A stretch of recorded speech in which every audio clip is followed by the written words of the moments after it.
Sách học tiếng Khmer trang số 53. Ông đi thẳng đến ngã tư quẹo phải, lốt từ trón đo pleu bầm bét Potsdam, lốt từ trón đo pleu bầm bét Potsdam, lốt từ trón đo pleu bầm bét Potsdam, lốt từ trón đo pleu bầm bét Potsdam. Lốt là ông, từ tròn là đi thẳng, đo là tới, pleu là đường, bầm bét là ngã tư đi, ngã ba ngã tư, pleu bầm bay. Potsdam là quẹo phải. Lốt từ trón đo pleu bầm bay Potsdam, lốt từ trón đo pleu bầm bay Potsdam. Xin lỗi, đường nào đi đến chùa Tháp? Sum tô pleu na từ đó Wat Phnom.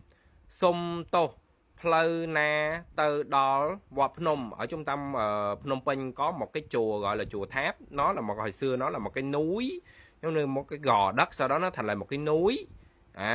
Có ba ông Phật, có tượng ba ông Phật trong cái gốc cây, ở trong cái bọng cây, cho dạt vào nha. Lịch sử là cho dạt vào cái núi đó, sau đó họ vô lấy hình ba ông Phật đó để mà thờ trên đó. Thì chỗ đó gọi là Wat Phnom, ở đó rất là linh thiêng nhé. Những người Việt mà thường đi qua bên Campuchia lúc nào cũng không thể nào bỏ lỡ chỗ đó cả, phải đến viếng bái, cầu xin làm ăn hay là gì đó. Chúng ta rất là linh thiêng. Chúng ta nếu mà có đến Campuchia thì chúng ta có thể đến để tham quan hoặc cầu xin ha. Ok, đó gọi là Wat Phnom ha. Ở tại trung tâm Campuchia, gần với chợ mới ha, chợ mới với chợ Sakonda và chợ nhỏ. Những cái địa điểm đó nó gần nhau cả ha, có thể đi bộ được hoặc đi xe tốc cũng được nữa. Ok, tiếp theo bài của chúng ta, lốt từ tam pleu ni. Xin lỗi, đi lên tới đây. Xin lỗi, đường nào đi đến chùa Tháp? Sum tô pleu na từ đó Wat Phnom. Sum tô pleu na từ đó Wat Phnom. Sum tô là xin lỗi, pleu na là đường nào, từ đó là đi tới, Wat Phnom là chùa Tháp nha. Ông đi theo đường này, lốt từ tam pleu ni, lốt từ tam pleu ni, lốt từ tam pleu ni. Lốt là ông, từ là đi, tam là theo, pleu là đường, ni là này. Lốt từ tam pleu ni, lốt từ tam pleu ni, lốt từ tam pleu ni.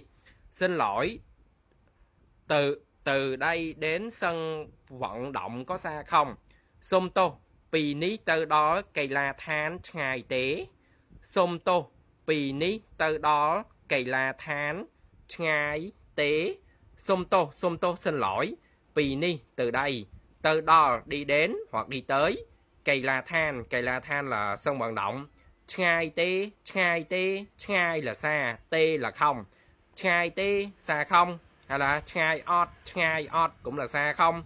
Sum tô pì ní từ đó cây la than ngày tê. Sum tô pì ní từ đó cây la than ngày tê. Khoảng một cây số, pro 20 km, pro 20 km. Xin lỗi, từ đây đến sân vận động có xa không? Ok, sum tô pì ní từ đó cây la than bên ngày tê. Sum tô là xin lỗi, pì ní từ đây, từ đó là đi tới, cây la than là sân vận động, ngày tê là xa không nhé. Khoảng một cây số, pro 20 km, pro 20 km, pro 2, khoảng mui là 1 km là cây số, pro 20 km, pro 20 km, pro 20 km. Gần lắm, xa lắm. Chích là gần, na là lắm, chích nè, gần lắm. Chơ ngay nè, đọc lẹ, chơ ngay là xa, na là lắm, chơ ngay nè, xa lắm. Xin cảm ơn anh. Sôm o cồn bòn, sôm là xin, o cồn là cảm ơn, bon là anh. Xin cảm ơn anh. Sôm o cồn bòn. Kết thúc trang số 53.